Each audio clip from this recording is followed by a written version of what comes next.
चुमा में पखाम डगराती हो, रोज खाली मिलना बुलाती हो, चुमा में पखाम डगराती हो। असली चीज दिखा के दुरही से डह कोई भूखा हो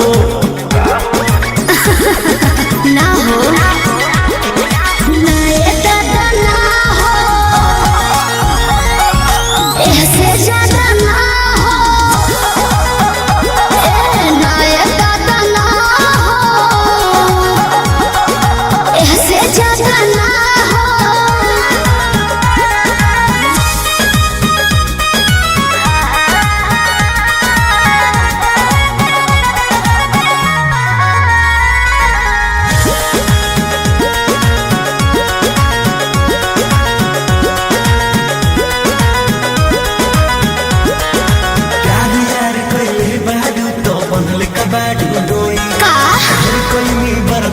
गोरी अब बर्दाश्त ना होई।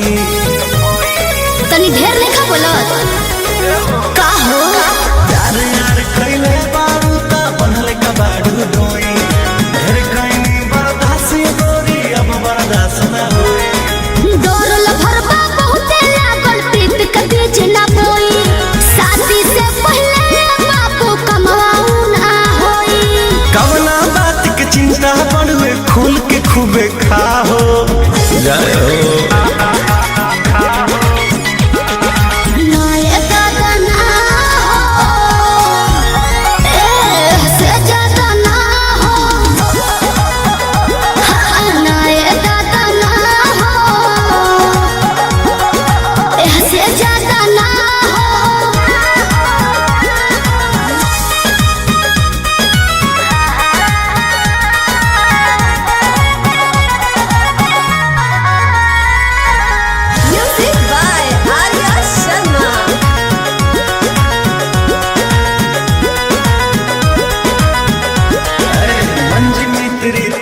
जानू अब कैसा शर्माना, लव मैरिज करके जब तुमको हमारे घर है आना।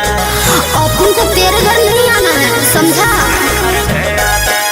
तू मेरी है हम तेरे हैं, फिर कैसा शर्माना, लव मैरिज करके जब तुमको हमारे घर है आना।